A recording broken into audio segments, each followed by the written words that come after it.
Silakan kamu diskusi, buka mic-mu. Oke, jadi gini, dia bilang ini this my time, hadap, kamu diam. Ya, gini Pak Petro ya. Tergantung Yang kohos saya loh. tanyakan itu Tergantung adalah kohos. tadi tentang satu hakikat ya. Yesus katanya satu hakikat dengan Bapa. Lalu saya memakai dalil. Kalau satu hakikat, kenapa tentang hari kiamat tidak tahu? Lalu Anda bilang sisi kemanusiaannya, sisi ilahiyah, itu tidak masuk otak saya. Oke, Lalu sudah cukup ya. Yesus tidak tahu hari kiamat siapa, Bro? belum Sebentar, selesai, belum Pak selesai. Kadun. Saya Sebentar. Tahu jawabannya, itu udah Oke. pertanyaan basi itu. Makanya Oke, saya ya. tanya. Nah, kenapa sih Yang ketika saya mengatakan masuk Yesus tidak tahu kejang-kejang hari semua kiamat gitu loh. siapa? Jadi Baik. saya harap bahwa one way kalau kamu diskusi beradab, jangan kamu framing. Kalau tidak masuk ke otakmu, jangan salahkan akidah kami. Salahkanlah otakmu. Kau beli vitamin untuk memperbaiki otakmu supaya otakmu bisa berpikir dengan bagus. Sebenarnya kalau sudah kau katakan tidak masuk ke otakmu, berarti kamu bukan untuk berdiskusi. Sekarang yang harus kamu gali itu bagaimana penjelasan Pak Petro ini. Itu yang harus kamu gali. Jadi kamu dewasa. Oke, silakan buka.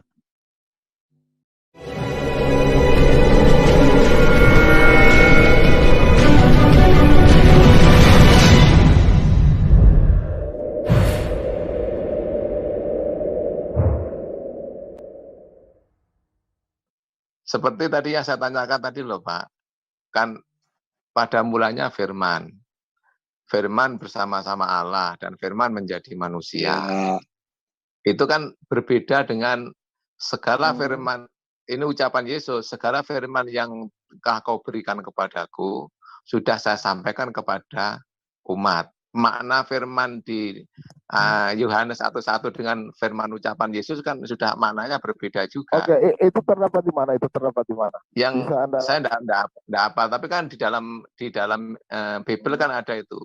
Segala firman yang dari Bapa sudah saya sampaikan kepada umat, gitu loh, kepada murid-muridnya. Gitu loh. Itu kan ada ucapan Yesus yang itu. Segala firman yang dari Bapa. Minta asoy, Bu. Oke, Tapi perasaan udah dijelasin masih nggak ngerti juga, Pak. Tadi saya sudah jelaskan, Pak. Kan artinya kan berbeda firman yang... Kalau misalnya saya boleh ngambil kesimpulan, pengertian firman itu ada perkataan. Mantap. Iya, perkataan betul. Kalau gitu, kenapa, Bu? Ya. Nah, berarti kalau perkataan menjadi tubuh, itu saya nggak ngerti. Karena kalau dalam... Bukan perkataan. Firman itu bukan perkataan loh. Perkataan itu emang. Sebentar ya. Logos firman Allah, firman Allah, beda loh. Sebentar ya. Firman itu dalam teks Yunani itu logos. Logos itu bisa diartikan sebagai pikiran, ilmu, pengetahuan. Dan itu ada di dalam diri Allah. Itu namanya logos. Sejauh ini bisa dipahami? Iya. Kalau firman itu adalah pengetahuan. Bisa Bang. Berarti firman itu bukan perkataan berarti ya Bang ya? Firman itu bukan hanya, jadi gini, perkataan itu adalah Allah mengeluarkan pengetahuannya dalam bentuk kalimat. Itu namanya. Iya.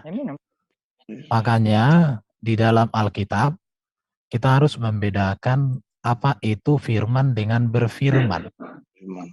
Berfirman itu memakai kata lego, sedangkan firman itu logos. Jadi logos itu kata benda, sedangkan lego itu kata kerja. Sama seperti ini ya, cangkul itu kata benda, sedangkan mencangkul itu kata kerja. Jadi kita harus bisa bedakan, sebentar. Kita harus bisa membedakan firman Allah yang ada di dalam diri Allah dengan Allah berfirman. Apa bedanya? Firman Allah itu ada di dalam diri Allah. Sedangkan Allah berfirman artinya apa yang ada di dalam diri Allah dikeluarkan, dinyatakan dalam bentuk kata-kata atau suara. Itulah yang disebut berfirman. Bisa dipahami? Iya, kalau tadi ayat sebentar selesaikan. Kalau tadi ayat yang dikatakan segala firman yang kau berikan kepadaku telah kusampaikan kepada mereka. Kalau dicek dalam teks Yunani, kata firman di situ memakai kata remata. Remata itu artinya sesuatu yang ada di dalam diri kita, tetapi itu memiliki kuasa dan otoritas mengubah diri kita dan juga itu berarti bagi orang lain. Maka dikatakan juga nanti di dalam Matius 4 ketika Yesus dicobai sama iblis, Yesus berkata, manusia hidup bukan dari roti saja, tetapi dari setiap firman. Kata firman di situ juga memakai kata rema, ya. Jadi ajaran yang diam dalam diri kita menjadi inspirasi, mengubah, itu disebut remata. Oke, bisa dipahami? Bisa Bang.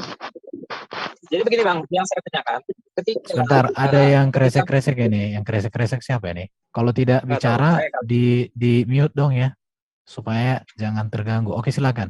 Oke, jadi gini Bang, yang pengen saya tanyakan, ketika Bunda Maria didatangi oleh Roh Kudus katanya, kemudian dia diberikan firman. Firmannya adalah bahwa engkau akan mengandung bukan anak didatangi Roh Kudus, yang didatangi malaikat. Koreksi. Ya, ya udah.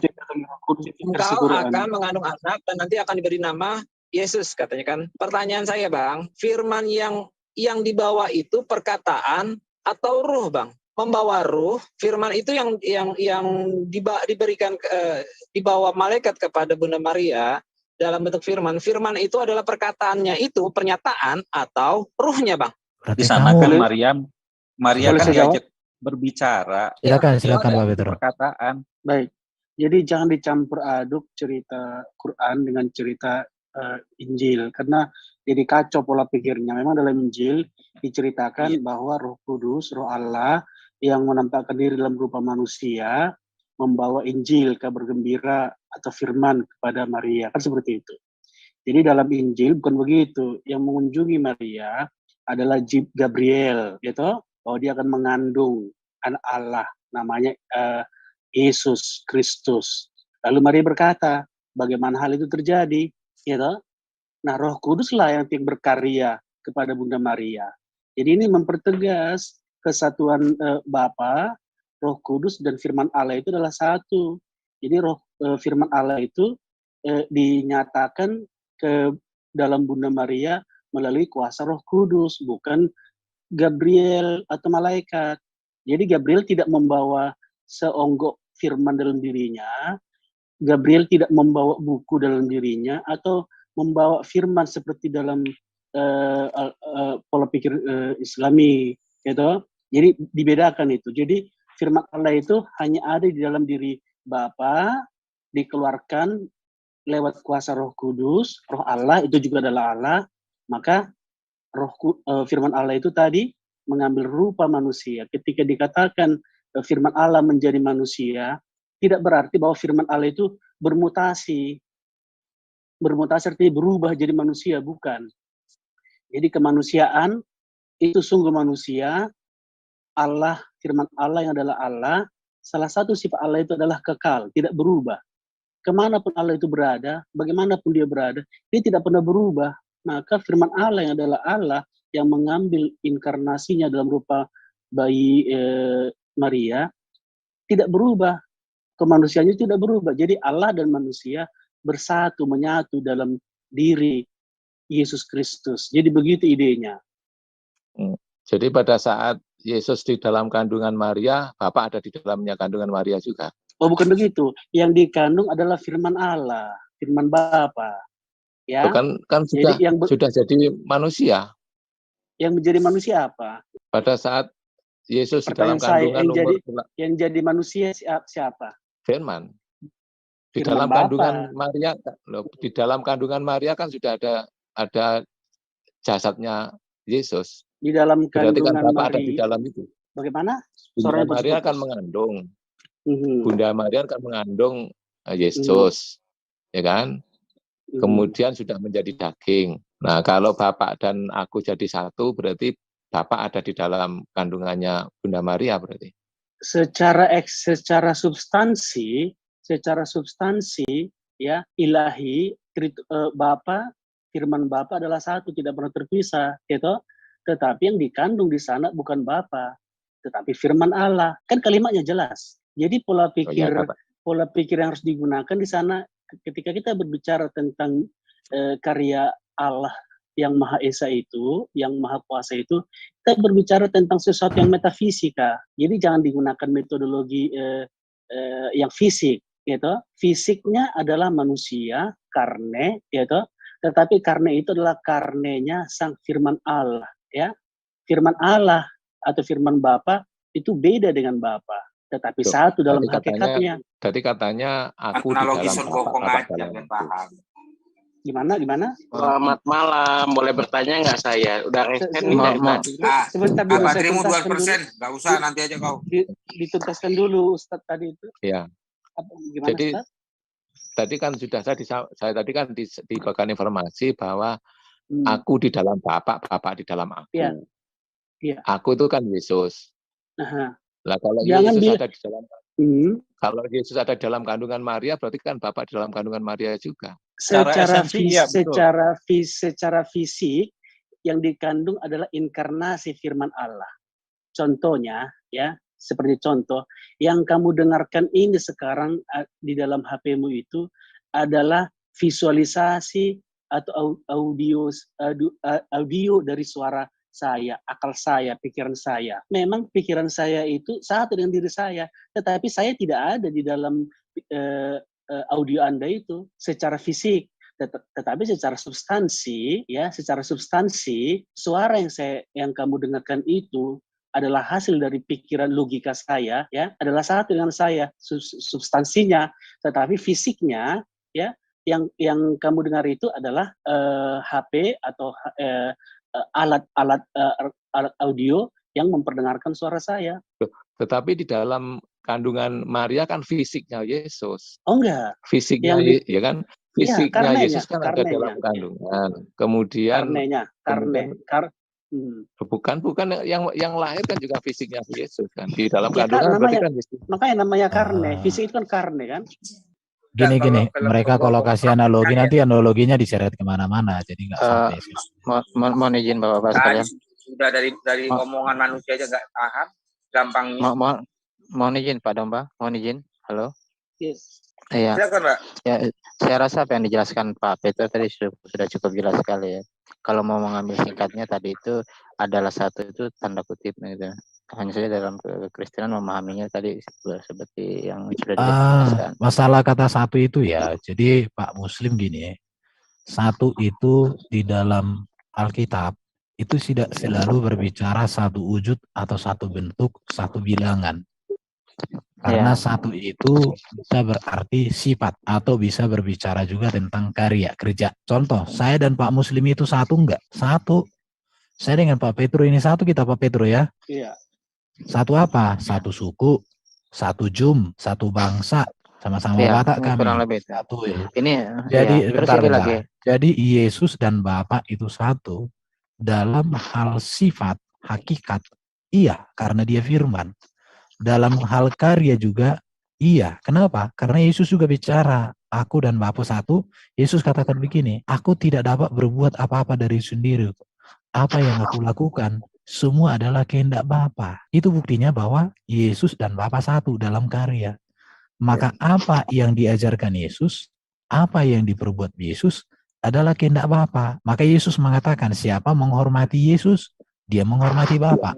Barang siapa tidak menghormati Yesus, dia tidak menghormati Bapa. Itu namanya kesatuan itu. Bisa Pak Muslim pahami dulu. Mas saya mau tanya satu.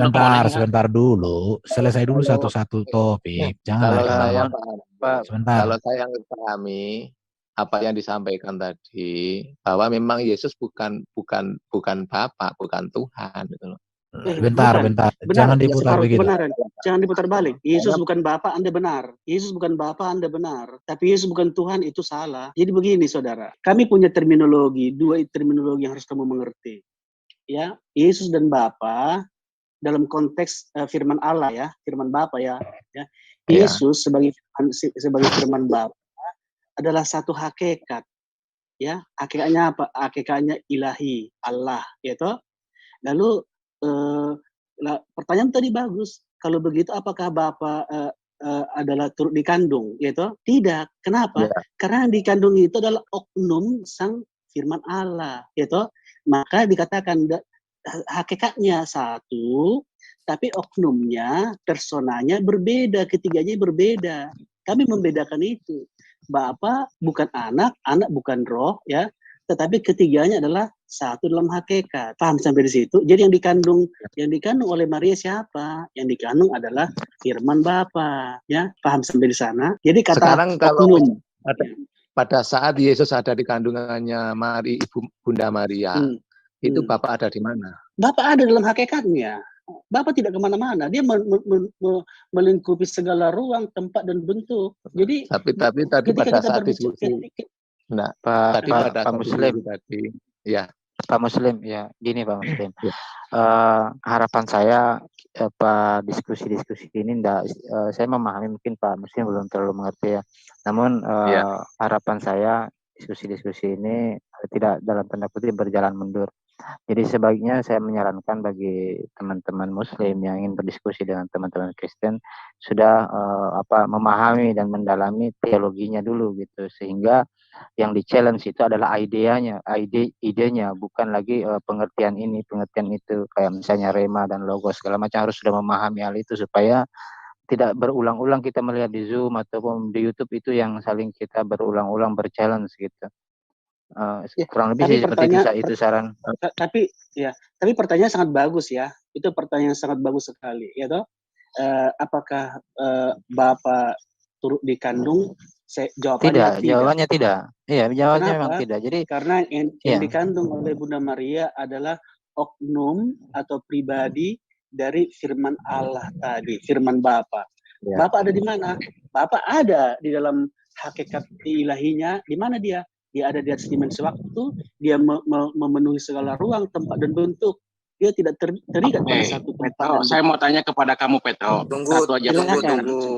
Tidak akan panjang-panjang. Pak Sumarlin dulu. Nanti sebentar, kau mau lari. Boleh manajemen. Sebentar soalnya. Iya, 2 menit toh. Kau kan tukang framing di sini. Nanti kalau kamu debat sama aku nanti. Saya sudah tanya ke Mas Petro, bukan ke Anda ya. Mas Petro, pertanyaan saya begini. Bisa satu-satu kalau kita bicara semua. Sekarang gini dulu, sebentar. Apakah Pak Muslim masih ada lagi mau bertanya biar kita ladeni one way? Satu kali saja. Oke, silakan. Sabar one way, sabar. Satu-satu dulu selesai.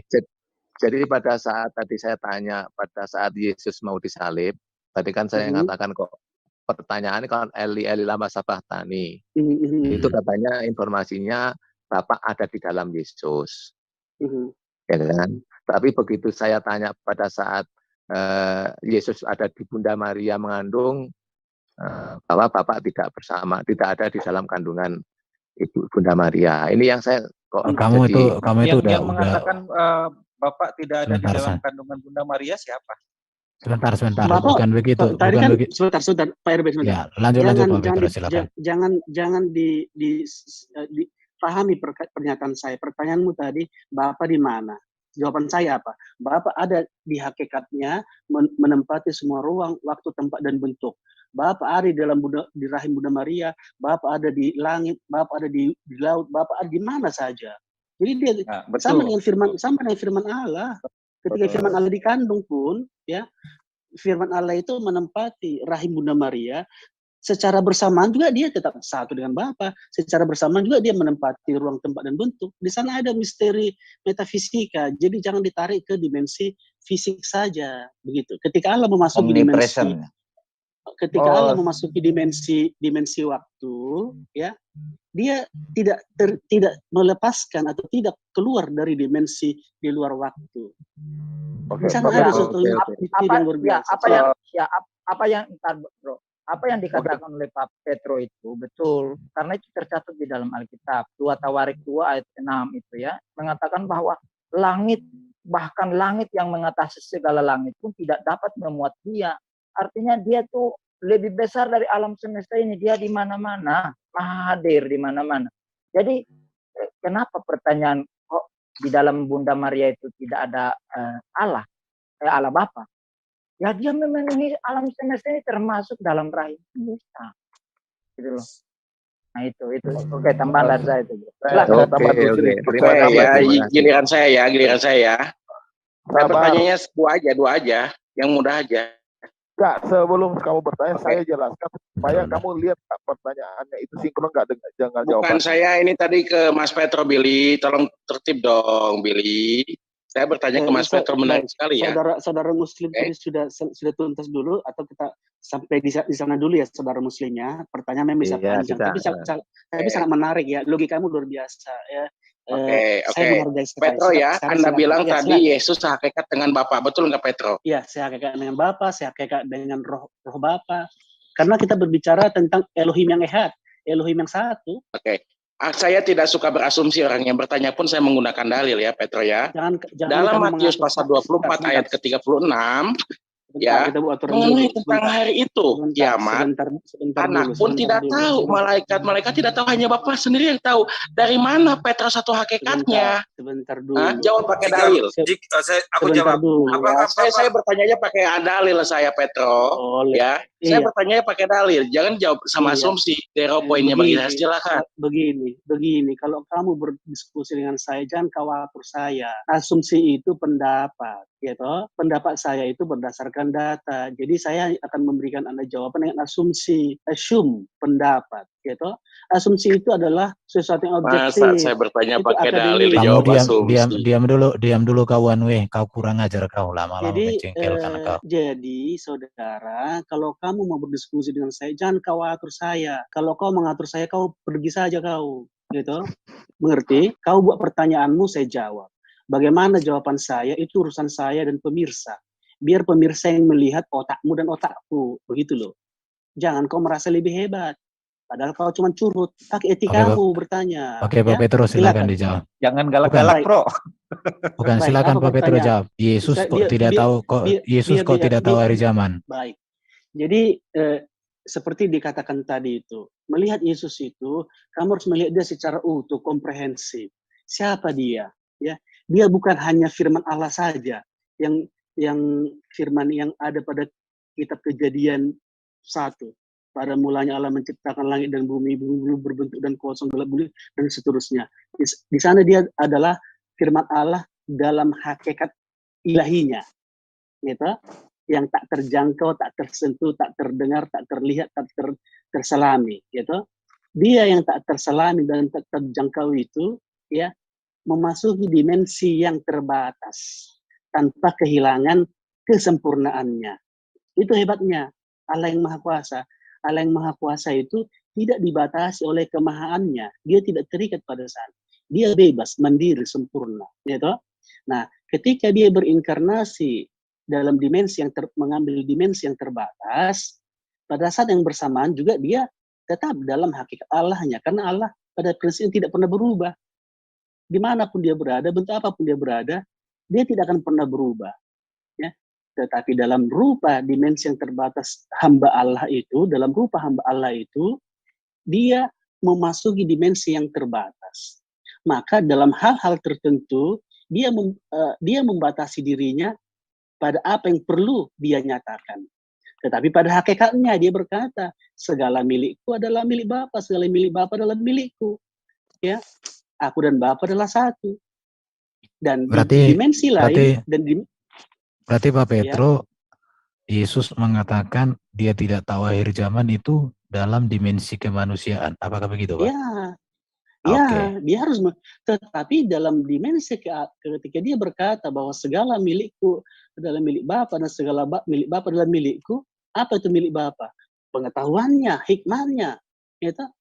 Hikmah Bapa itu adalah miliknya Yesus. Karena Yesus adalah sang hikmah Bapa itu sendiri, ya. Jadi beda konteksnya kalau dia dalam dimensi hakikat aslinya, hakikat ilahinya, dia tidak perlu mengatakan itu. Di dalam ayatnya dong, ayatnya. Ayat yang mana? Kamu asumsi saudaraku sudah biasa. Saya dengarkan saja. Nanti saya hantam pakai dalil, tenang. Saya hantam pakai dalil.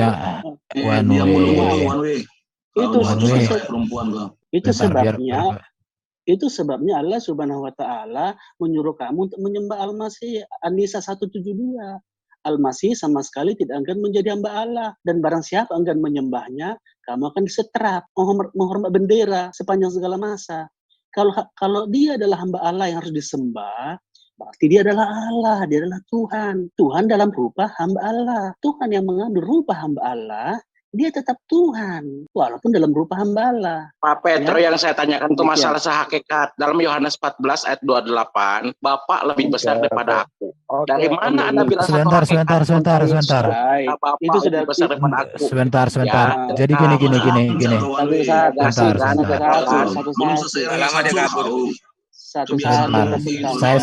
Saya pimpin. One way. Kau tanggapi dulu argumennya Pak Petro dalam konteks yang kau tanya pertama. Jangan kau lari ke topik yang berikut.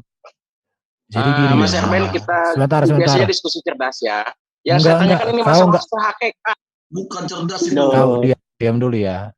Jadi yang dijawab Pak Petro tadi, kamu nanggap enggak bahwa keilahian dan kemanusiaan Yesus itu kami bedakan, tapi kami tidak pisahkan, apalagi kami benturkan seperti kamu. Pak Petrus sudah menjelaskan. Diam dulu. Saya akan mute permanen kalau mulutmu masih tetap mulut pantat ayam. Saya mute permanen. Kami nggak butuh manusia yang ngerocos mulut pantat ayam. Kami butuh manusia yang berdiskusi secara baik dan benar. Ingat itu. Pak Petro sudah menjelaskan perbedaan keilahian dan kemanusiaan Yesus. Pak Petro menegaskan bahwa keilahian dan kemanusiaan itu bisa dibedakan, tapi tidak dipisahkan, apalagi dibenturkan seperti dirimu. Itu dulu harus kamu gali secara dalam dari Pak Petro, baru kamu lari ke ayat lain. Silakan kamu diskusi, buka mic-mu. Oke, jadi gini, dia pilih ini this my time, hadap, kamu diam.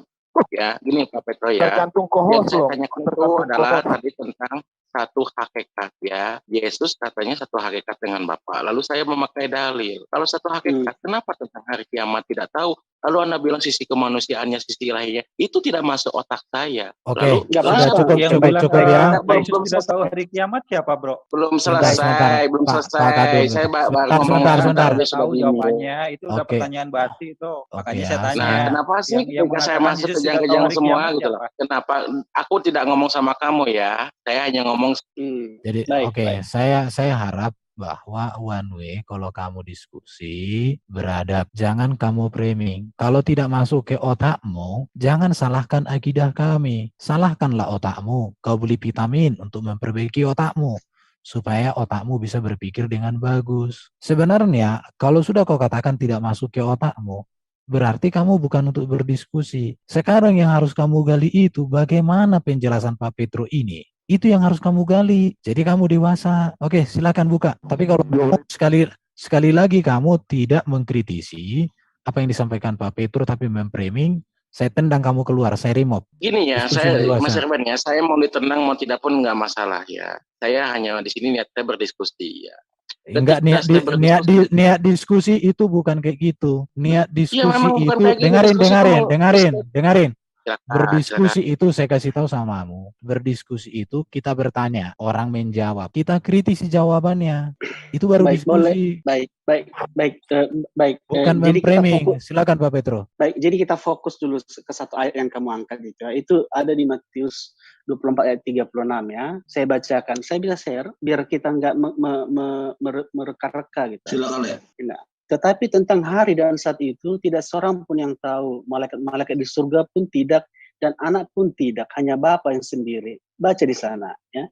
Jadi kamu harus mengerti bahwa relasi dari Tritunggal Maha Kudus itu, ya, sumber utamanya adalah Bapa. Bapa adalah menjadi sumber segala sesuatu yang dinyatakan melalui firman-Nya. Jadi firman itu tidak menjadi sumber kedua dalam diri Allah, ya, dalam diri Allah Elohim yang ehad itu. Jadi seperti saya jelaskan tadi itu, sebagai inkarnasi firman Allah, dia tidak menjadi sumber pengetahuan Allah Bapa, karena yang menjadi sumber utama adalah Bapa. Segala sesuatu keluar dari Bapa melalui firman-Nya. Jadi ini tidak ada hubungannya apakah dia sehakikat atau tidak. Jadi kamu salah. Ini menunjukkan bagaimana Tritunggal Maha Kudus itu, Elohim yang ehad itu bekerja.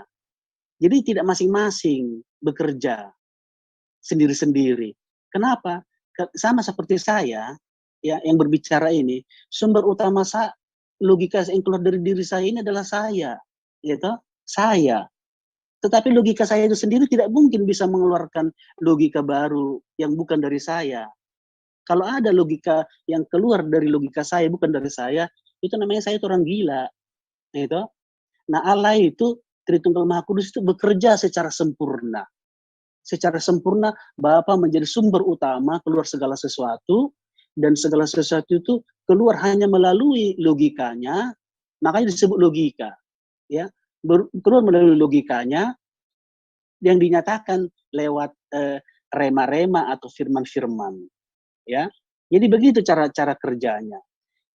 Walaupun logika, walaupun semua pikiran saya ini saya nyatakan melalui logika saya, ya, dan semua baik logika saya maupun roh saya yang memberikan saya semangat untuk berbicara, ya, adalah satu hakikat, yaitu makhluk. Saya makhluk, logika saya makhluk, roh saya makhluk, gitu. Itu perbedaan fungsi itu tidak menjadikan bahwa ketiganya tidak satu hakikat. Demikian kira-kira Ustaz. Saya tambahin sedikit dulu. Oke ya, saya tanggapi ya Pak Petro ya. Anda berbicara logika. Ya, ini kan waktunya menanggapi saya kan, itu namanya diskusi dua arah. Ya, kita kan menanggapi memakaikan. Anda tadi bicara logika. Sementara dalam ayat yang tadi Anda bacakan tentang hari kiamat itu Yesus itu tidak tahu, yang tahu hanya Bapa. Kalau saya menggunakan logika, ya Anda bilang Yesus setara dengan Bapa, sehakikat dengan Bapa. Di mana logika Anda kalau bilang Yesus setara sehakikat dengan Bapa, sedangkan tentang kiamat saja tidak tahu? Saya sudah jelaskan. Saya sudah coba kemudian saya pikir sudah jelas apa yang Pak. Apa harus saya nyatakan dalam bahasa Inggris atau bahasa Batak? Dengarkan penjelasan saya. Tidak perlu bahasa Batak, tidak perlu bahasa Inggris, bahasa Indonesia saja yang baik dan benar. Tapi kamu tidak mengerti bahasa Indonesia. Memakai logika. Oh, saya senang banget memakai logika karena saya rasionalis. Ini enggak ngerti aku apa yang di pikiran si Wanu. Boleh saya ulangi pernyataan saya. Ulangi. Silakan. Pak Petro, 1 menit, 2 menit bisa nggak? Jadi Bapa itu adalah sumber segala sesuatu. Segala sesuatu itu dinyatakan oleh Bapa hanya melalui firman-Nya. Gitu. Maka ketika Yesus mengatakan bahwa yang mengetahui hari kiamat itu hanya Bapa, karena sumbernya hanya dari Bapa. Dan itu akan dinyatakan melalui Dia. Karena Bapa belum menyatakan itu, maka Dia mengatakan dia tidak mengetahuinya. Ya, tetapi apa yang sudah ada dalam diri Bapa yang belum dinyatakan itu, seperti dikatakan tadi, segala milikku adalah milik Bapa dan segala milik Bapa adalah milikku. Segala pengetahuan atau pernyataan Allah yang belum dinyatakan, yang masih ada dalam diri Bapa itu, ada dalam diri Yesus. Tetapi belum dinyatakan. Dalam konteks itulah maksudnya dia tidak tahu. Karena belum dinyatakan, belum diungkapkan. Kamu tidak tahu apakah di dompet saya ini ada uang 10 juta atau tidak, itu. Tapi ketika kamu mengatakan tidak tahu bahwa saya, itu tidak berarti kamu benar-benar tidak tahu. Karena kenapa? Tetapi karena belum saya ungkapkan, belum saya lihatkan ke kamu. Tetapi sebenarnya relasi antara Bapa dan firman-Nya adalah satu hakikat. Jadi paham sampai di sana? Silakan. Pak Petro. Oke, jadi begini. Silakan, berbantuan Petro, berbantuan, silakan. Kita juga Kristen harus pahami bagaimana pemahaman daripada saudara Muslim. Kitab kita ini menjelaskan siapa Tuhan dan bagaimana Tuhan. Artinya, kitab kita itu menjelaskan bahwa Allah itu begini. Ada penjelasan. Tetapi dalam kitab mereka tidak ada penjelasan. Artinya begini. Kalau kita Allah itu, di dalam kealahan itu ada penjelasan, yaitu apa? Trinitas. Nah, sedangkan di dalam kitab mereka itu tidak ada penjelasan siapa Allah. Allah itu bagaimana tidak ada. Semua mungkin konteksnya beda kali ya, supaya nggak melebar topiknya.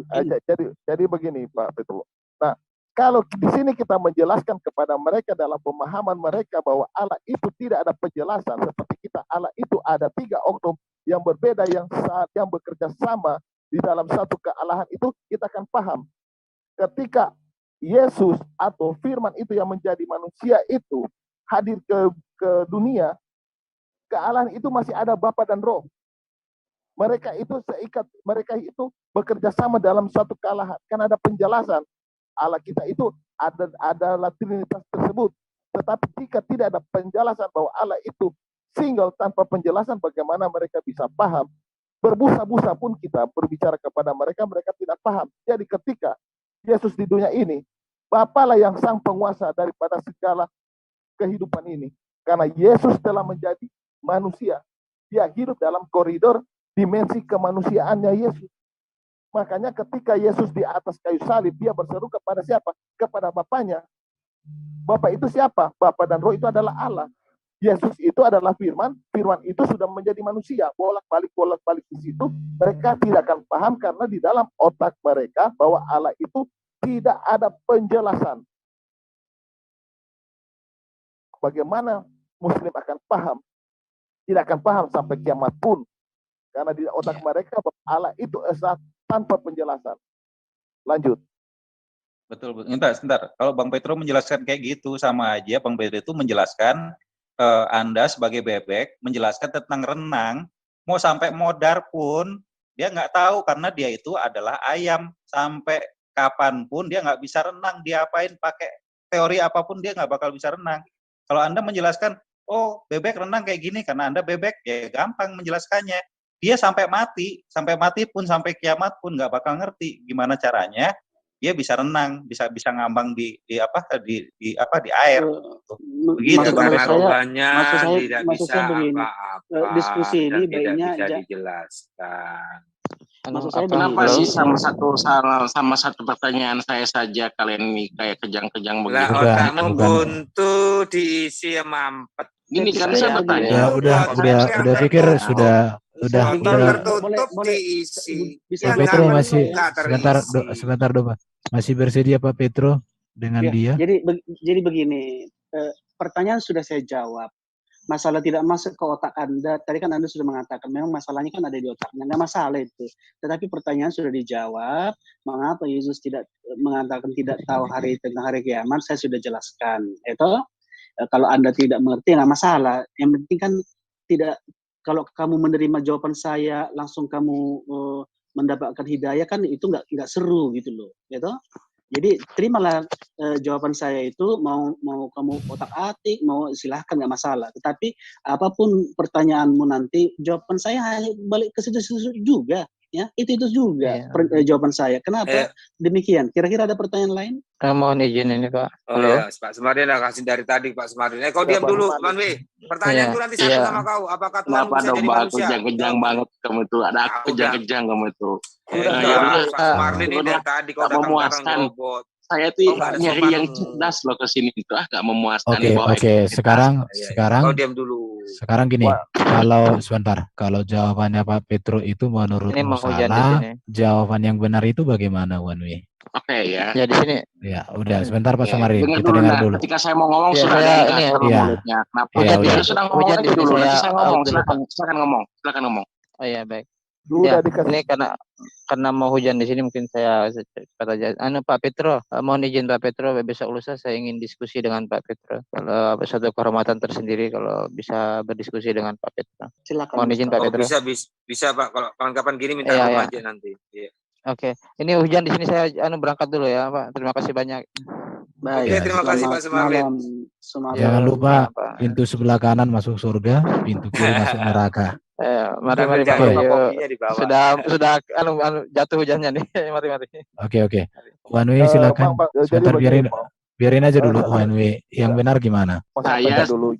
Nah, kan gini loh Mas Erben, pada gatel mulutnya. Sudah silakan ngomong aja nanti. Saya ngomong.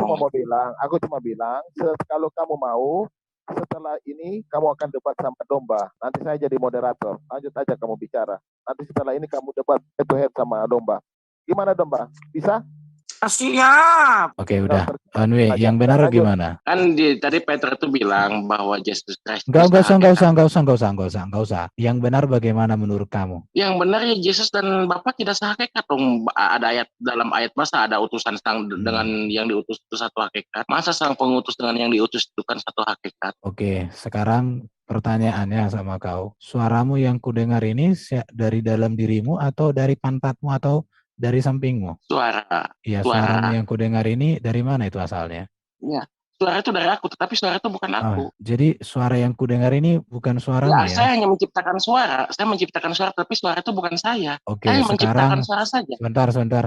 Saya mau tanya, kata-kata yang kau keluarkan dari tadi itu masih ada nggak itu di dalam otakmu? Atau ketika Ya, kata-kata ya, ini keluar karena dari itu kan otakmu, diciptakan oleh saya. kau diam Gini loh. dulu. Diam dulu. Silakan, Ketika silakan. kata-kata yang keluar dari mulutmu itu, kami dengari di sini. Apakah ketika kata-kata itu keluar, maka kata-kata itu tidak ada lagi di otakmu begitu? Ya kan begitu, karena itu suara itu karena hasil Oh ya ciptaan sudah. saya. Suara itu bukan saya. Oke, Gitu. Pak Petro, terima kasih Baik. Pak Petro. Jadi Boleh satu rupanya pertanyaan dia, tuh? sebentar, rupanya Pak Petro itu berbicara dengan orang, setiap kata-katanya keluar dari kepalanya, isi kepalanya kosong. Terima kasih Pak Ya karena Petro. benar, Itu karena suara dia. itu bukan saya yang Ya menciptakan udah. suara itu.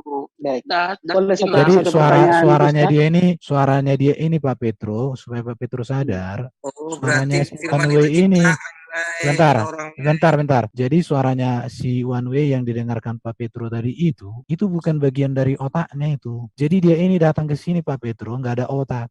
Kalau Pak Oke, aku Petro bentar, masih mau diskusi, silakanlah Pak Petro diskusi dengan orang yang tak berotak. Silakan. Aku bentar lah. One Way. Berarti firman itu ciptaan ya? Dor. Boom. Black. Iya, dia nggak ada otaknya. Ayo, firman itu makanya. ciptaan apa Ya, enggak? Gini ya, firman itu adalah kalam, tetapi itu hanyalah sifat, tetapi firman itu bukan sehakikat dengan Allah lah. Lah, yang aku tanya itu ciptaan apa bukan? Pak Petro silakan Pak Petro dulu. Baik, boleh. Firman itu ciptaan apa bukan? Saya bilang ini dalam Islam ya, firman jawabannya itu adalah bukan kalam, atau ciptaan gitu loh. Itu hanya bagian dari sifat, tetapi bukan Allah itu gitu loh. Dor. Ya, apa lagi? Tadi kau bilang tadi bahwa suaramu itu ya, makanya Domba, udah aku malas sama kamu Domba, coba dong yang lebih ini lagi lah. Katanya yang lebih ini lagi lah. Karena kamu ini kan berani nanya, mulu ditanya nggak mau kamu itu. Maunya nanya mulu ditanya nggak mau. Ya, jangan berarti apakah One Way ini berarti One Way ini bagaimana begini diskusi? Enggak, tadi gini, One Way katakan bahwa bentar dulu biar Pak Petro selesaikan dulu Pak Petro. Pak Petro selesaikan dulu. Tolong kendalikan diri masing-masing lah, itu supaya berguna. Kita buang-buang waktu sampai nggak tidur tapi hanya mengeluarkan nggak berguna, kan apa gunanya gitu. Kita harus memahami. Nah, Domba dengerin tuh, Domba dengerin tuh. Ya. Pak Petro tanya loh langsung. Jadi begini Ustadz, sepertinya kita punya perspektif yang berbeda tentang arti hakikat, ya toh. Nah, jadi saya tidak tahu apa hakikat dalam pikiranmu, ya, karena tidak sejauh saya baca literatur Islami tidak jelas bagaimana apa itu hakikat, ya. Bahkan sifat Allah pun dianggap bukan hakikat Allah, kan begitu kan. Jadi saya tidak mengerti. Tetapi hakikat dalam prinsip yang kayak maksudnya adalah dalam bahasa Latinnya substance, atau dalam bahasa koinenya ousia, itu, atau dalam bahasa sehari-harinya made of, terbuat dari apa? Bukan gitu? Substansi kali, esensi, masa gitu ya jelaskan. Substansi dan esensi itu kan sama, esensi itu bahasa Inggris. Aduh, coba yang lain dong, yang lain ya. Yang lain siapa yang jadi bahasa yang mau apa bertanya setiap ditanya juga ya, yang mau bertanya setiap ditanya. Sebentar. Makanya saya gini Pak. Saya pikir saya belum tuntas ya. Saya kan menjelaskan akidah saya. Pak Petro. Sebentar, selesaikan dulu Bang Petro. Sebenarnya dari awal itu yang menyebabkan terjadinya perdebatan adalah persepsi kita masing-masing itu berbeda. Harus dijabarkan dulu ketika seseorang mengatakan sesuatu. Gini Bang, makanya kan saya tanya, kenapa tadi saya tanya di awal apa itu firman?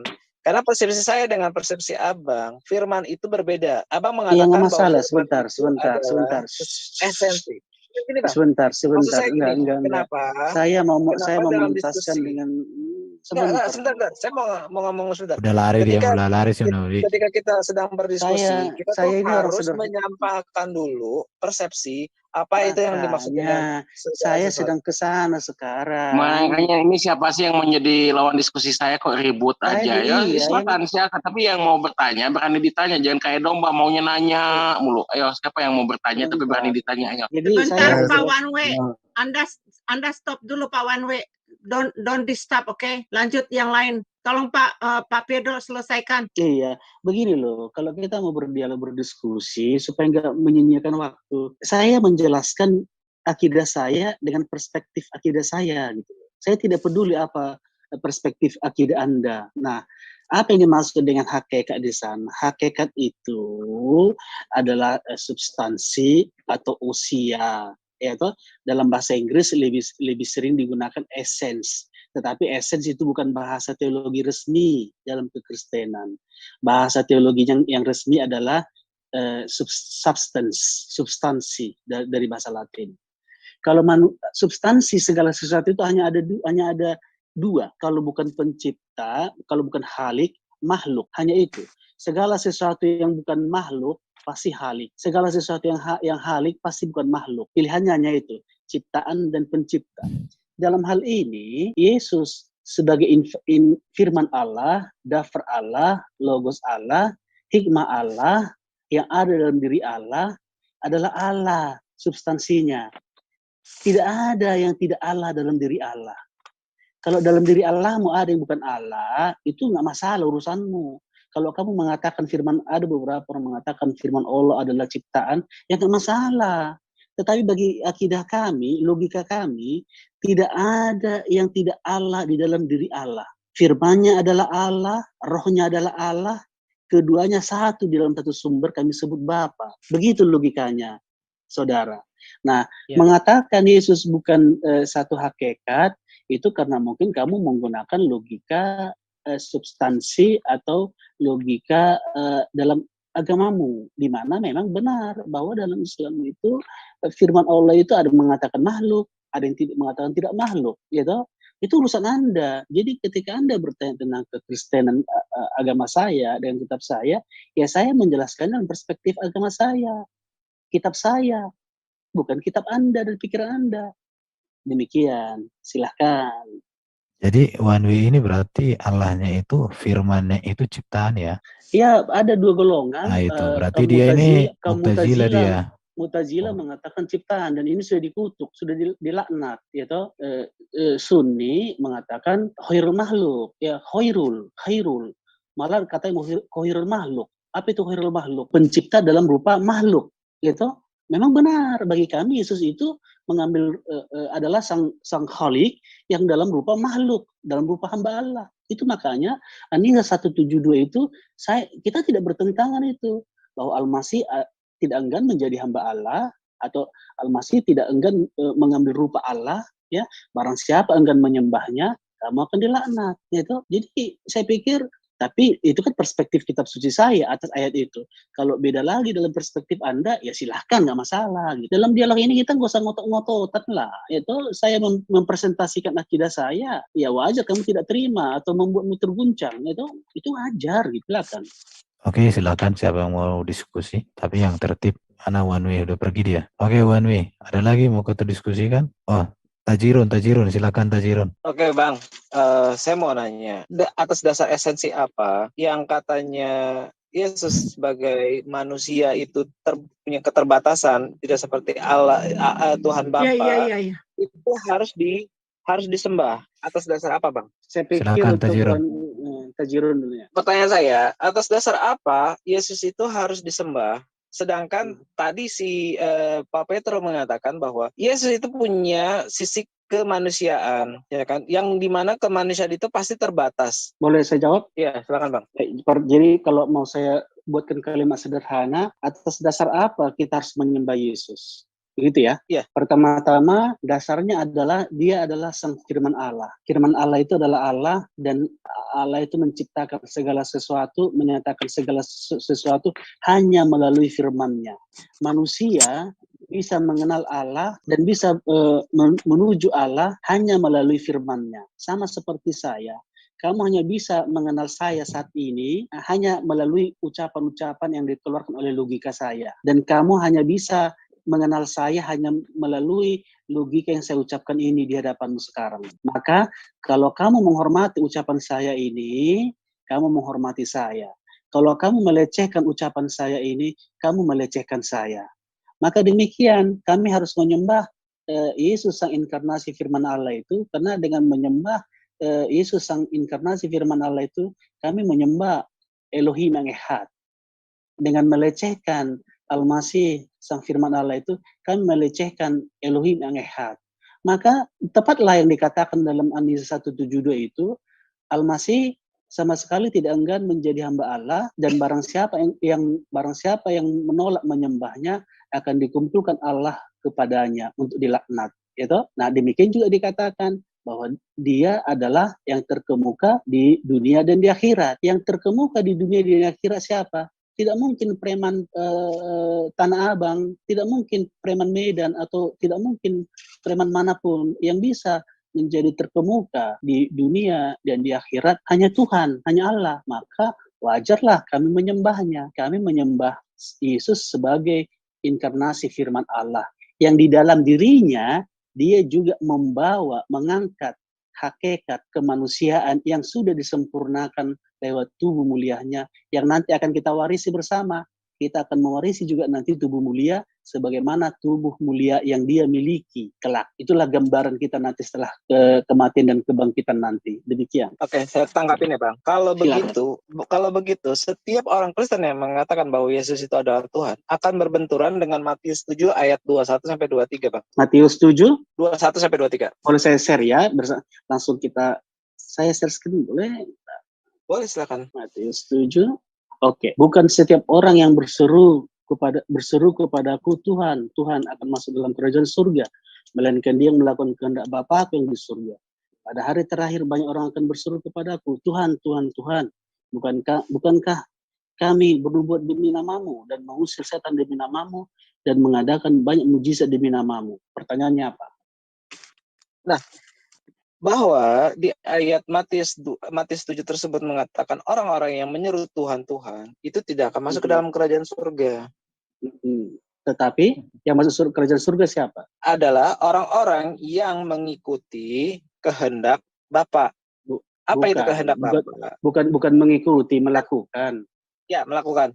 Apa itu kehendak Bapa?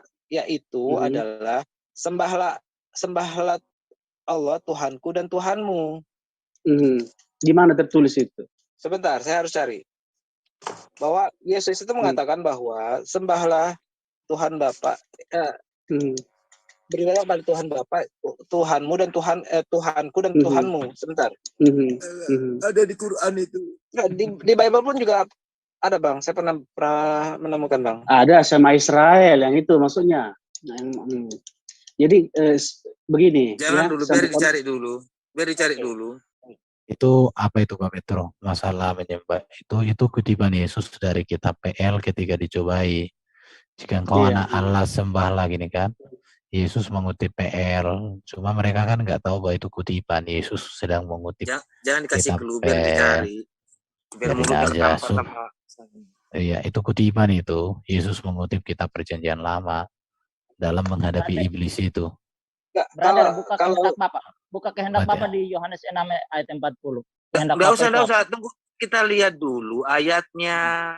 Enggak usah dia mau ayat keluarin. Kita tunggu dulu ayatnya dibuka, Om. Silakan Pak Petro, jelaskan Pak. Baik. Jadi kehendak Bapa itu sudah? Jadi kita setuju ya. Jadi kita setuju ya bahwa yang masuk surga kerajaan Allah itu adalah yang melakukan kehendak Bapa. Apa kehendak Bapa?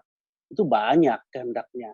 Tapi dari sekian banyak itu kan bisa dirampungkan. Salah satunya Yohanes 3 ayat 16. Begitu besar kasih Allah akan dunia ini sehingga ia telah mengaruniakan anak yang tunggal supaya setiap orang yang percaya kepadanya tidak binasa melainkan beroleh hidup kekal. Jadi apa?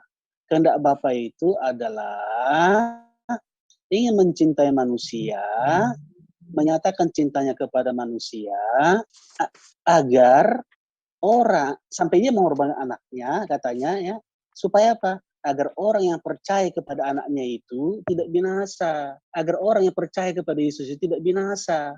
Maka orang yang hanya berkata-kata berseru-seru Tuhan, Tuhan, Tuhan saja, tetapi tidak melakukan kehendak Bapa, yaitu percaya kepada Yesus sebagai anaknya, akan binasa. Gitu? Itu satu. Kemudian itu logika itu benar. Bukan semua orang yang ikut mata kuliah saya akan saya mengajar apologetika, apologi. Tidak semua orang yang mengikuti mata kuliah saya akan lulus. Tetapi mereka yang bisa menjawab ujian-ujian dan tugas-tugas yang saya berikan. Jadi ini tidak ada hubungannya apakah Yesus itu tadi ke pertanyaanmu Tuhan atau tidak Tuhan. Justru menyatakan ini lebih jelas bahwa dia adalah Tuhan yang pantas untuk disembah. Karena ternyata dia menentukan kamu bisa masuk surga atau masuk neraka. Yang bisa menentukan kamu bisa masuk surga atau masuk nerakanya Tuhan. Jadi pantaslah Yesus itu harus disembah. Jadi gini Bang, kalau kita buka Lukas 4 ayat 8 Bang, di situ kan ada tertulis bahwa engkau harus menyembah Tuhan. Lukas 4 ayat 8, engkau harus menyembah Tuhan Allahmu dan hanya kepada Dia sajalah engkau berbakti. Bahwa kan tadi Abang bilang bahwa kehendak Bapa itu banyak, ya kan? Tapi terakhir saya dengar bahwa Abang sebentar. Saya perbaiki. Iya, silakan perbaiki lah. Yang saya nyatakan kehendak Bapa itu dimanifestasikan dalam banyak narasi teks dan perkataan. Tetapi intinya seperti saya katakan tadi itu bahwa kehendak Bapa itu agar kamu percaya kepada anaknya yang Dia utus, agar kamu selamat. Dan itu Dia lakukan karena Dia maha cinta, maha kasih. Oke, sekarang kembali ke Lukas 4 ayat 8. Ya, apa yang mau kamu katakan? Pernyataan terakhir Abang bahwa percaya kepada Dia yang kepada seseorang yang Dia utus. Bahwa bukan anaknya. Iya, itu anaknya. Enggak gini. Kalau umat Muslim itu percaya bahwa kalau kita menganggap bahwa Nabi Isa Yesus itu adalah Nabi Isa, itu adalah utusan Allah dan kita mencintai beliau. Kita mencintai beliau dan kita sangat menjunjung beliau setinggi-tingginya. Karena beliau adalah salah satu Nabi Ulul Azmi seperti Nabi Ibrahim, Nabi Muhammad, Nabi Isa, Nabi Musa. Itu salah satu Nabi-Nabi Ulul Azmi. Jadi kita mengangkat beliau itu setinggi-tingginya dibanding orang-orang yang lain. Permasalahannya ketika beliau itu memerintahkan untuk menyembah Tuhan, hanya menyembah Tuhan kepada Allah saja di Lukas 4 ayat 8. Kenapa orang-orang Kristen itu menyembah beliau juga? Padahal kan dia menyuruh sembahlah Allah semata. Baik. Berarti kan orang Kristen Yesus nyuruh siapa ini? Kristen itu tidak mengikuti kehendak Bapa. Saya pikir saya sudah mengerti arah pembicaraanmu dengan Lukas. Sebentar boleh saya jawab dulu. Oh ya. Share screen-nya nanti boleh saya jawab dulu ya. Ya. Jadi bertuntas. Jadi Lukas 4 ayat 8. Tetapi Yesus berkata kepadanya, ada tertulis engkau harus menyembah Tuhan Allahmu dan hanya kepada Dia sajalah engkau berbakti. Jadi kamu langsung menafsirkan seolah-olah bahwa Yesus itu bukan Tuhan, bahwa Yesus itu bukan Allah, kan begitu dengan membaca ini. Saya ragu ketika saya dulu atau di sekolah, guru saya selalu berkata begini, hormatilah guru dan orang tuamu. Ketika dia mengatakan apakah dia bukan guru dan bukan orang tua bagi anaknya. Hal yang sama terjadi. Dalam hal ini Yesus adalah Tuhan dan Yesus adalah Allah. Maka dia mengingatkan kamu, sembahlah Tuhan Allahmu dan hanya kepada Dia sajalah engkau berbakti. Itu sebabnya dalam An-Nisa 172 ini sepakat, sejalan. Al-Masih sama sekali tidak enggan menjadi hamba Allah. Barang siapa enggan menyembahnya, kamu akan dikumpulkan oleh Allah Subhanahu wa taala dan diserahkan kepadanya, kepada Al-Masih, yaitu Allah yang mengambil rupa hamba Allah. Paham sampai di situ? Di surat apa? Boleh saya tanya dulu, Bro, An-Nisa 172. Aku screen ya. Aku sampai di sini dulu yo. Selamat malam dulu kawan-kawan yo. Iya. Aku share screen ya. Apa share screen apa ini ya? Aku share screen ayat lah. Biar tahu kehendaknya Bapak itu apa. Jangan framing di sini, bro. Ini baca, kau artikan. Kau baca. Ya ini kau baca, kau artikan sendiri. Enak kan? Sama aku tuh enak. Masukkan ayat, kau baca. Baca ayatnya. Ini kehendak Bapak satu-satu. Baca, jangan baca dalam hati, baca. Biar dengar orang-orang. Oke, saya bacakan ya. Iya. Dan inilah kehendak Dia yang telah mengutus aku, yaitu supaya dari semua yang telah diberikannya kepadaku, jangan ada yang hilang, tetapi supaya kubangkitkan pada akhir zaman. Sebab siapa yang bangkitkan? Tunggu dulu. Satu ayat dulu. Siapa yang bangkitkan? Nggak bisa diputus-putus gitu kalau mau baca. Oh ya, oke, lanjutlah.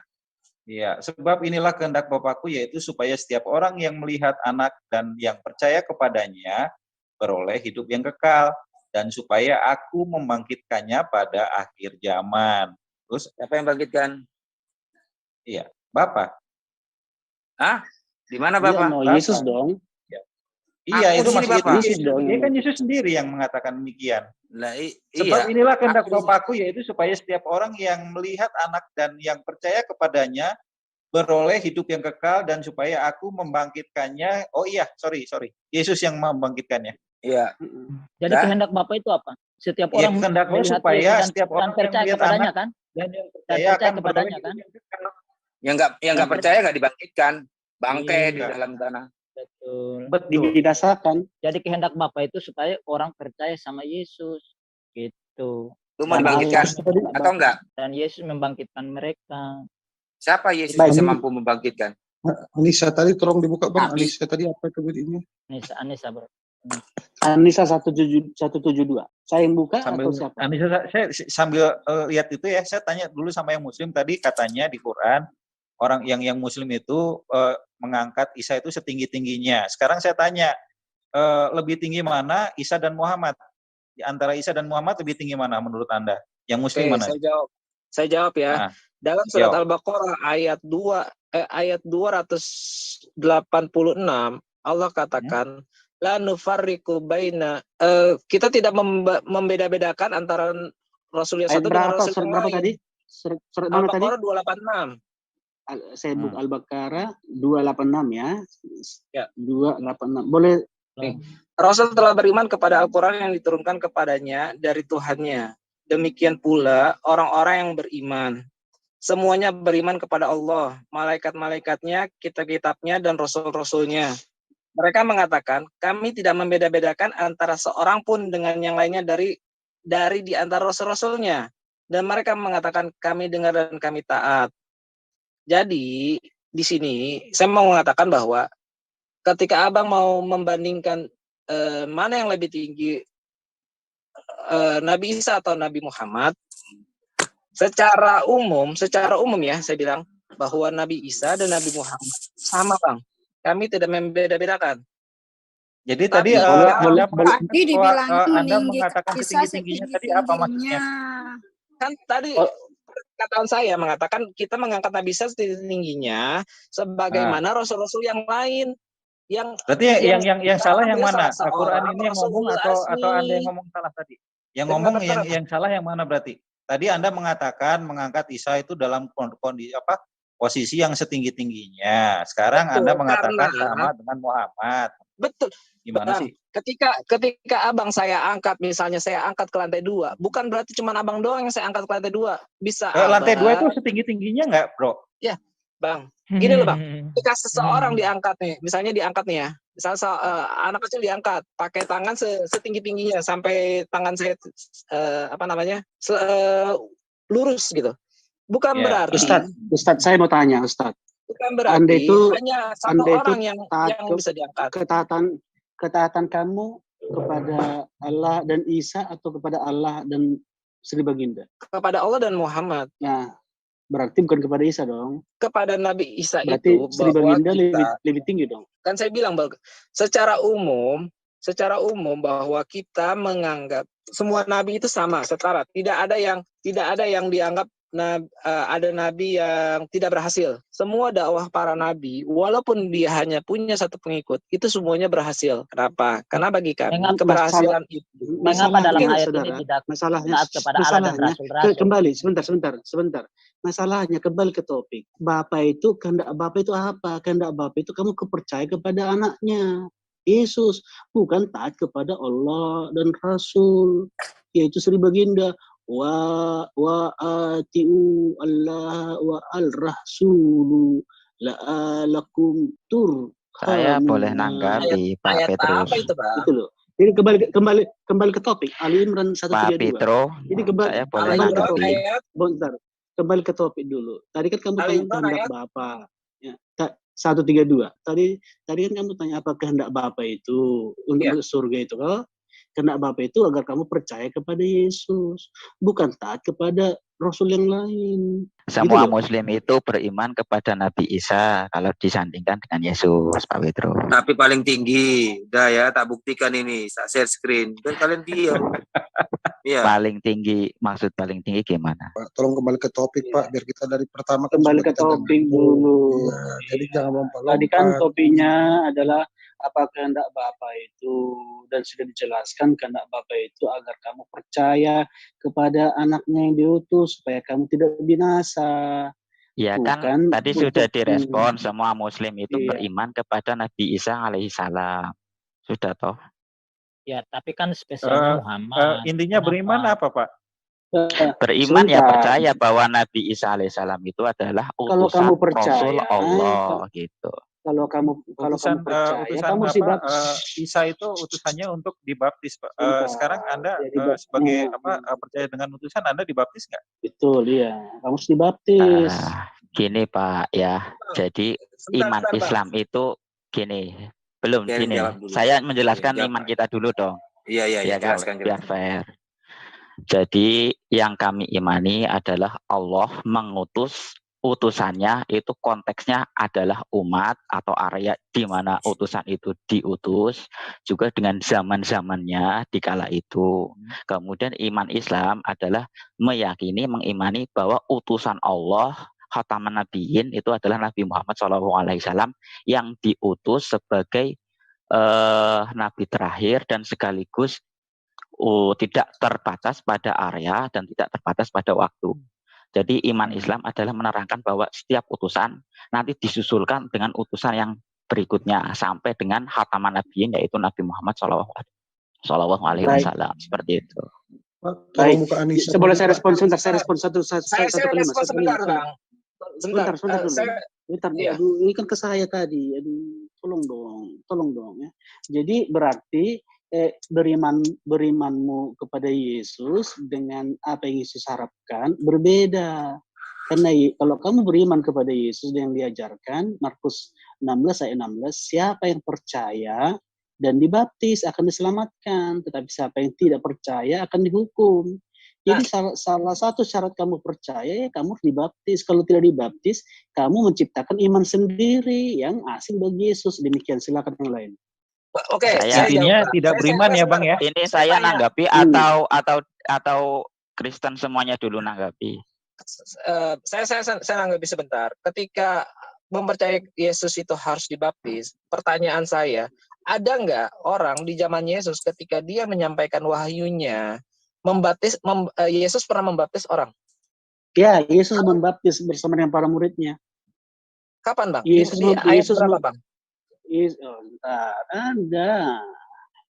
Ayatnya di mana Bang? Bahwa Yesus pernah membaptis dan siapa yang dibaptis? Kalau ada, kamu siap dibaptis? Oh tidak, karena kami mempercayai Rasulullah. Pertanyaan saya kan ketika Abang mengatakan berarti intinya Anda nggak beriman ya kepada Isa ya, jelas ya. Intinya Anda nggak beriman kepada Isa. Saya percaya kepada iman. Imannya beda.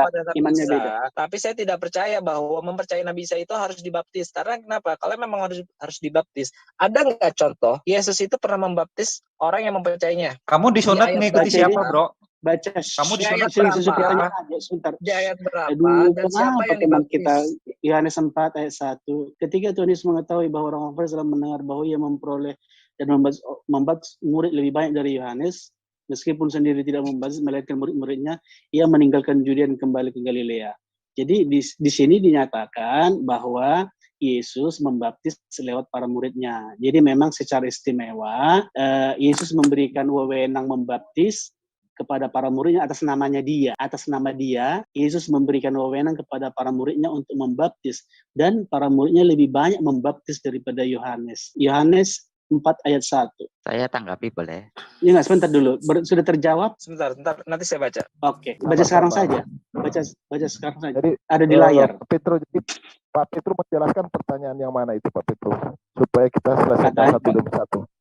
Katanya tadi di mana Yesus pernah membaptis, ya toh? Lalu saya buka Yohanes 4 ayat 1. Ini jawabannya ya Pak Petro ya? Iya, betul. Silakan yang lain. Oke. Itu kalau saya nanggapi ya.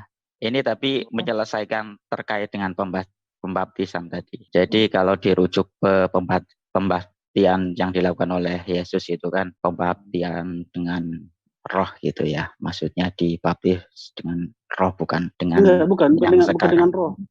Enggak. Yesus dengan air. Ini di mana di air? Enggak, di sini diterangkan dengan airnya di mana. Sedangkan ada ayat yang menyatakan Yohanes itu membaptis dengan air, kemudian Yesus dengan Roh Kudus kan gitu. Ya. Enggak, ini keimanan. Enggak, ini aku menanggapi keimanan yang tadi yang disampaikan pembaptisannya.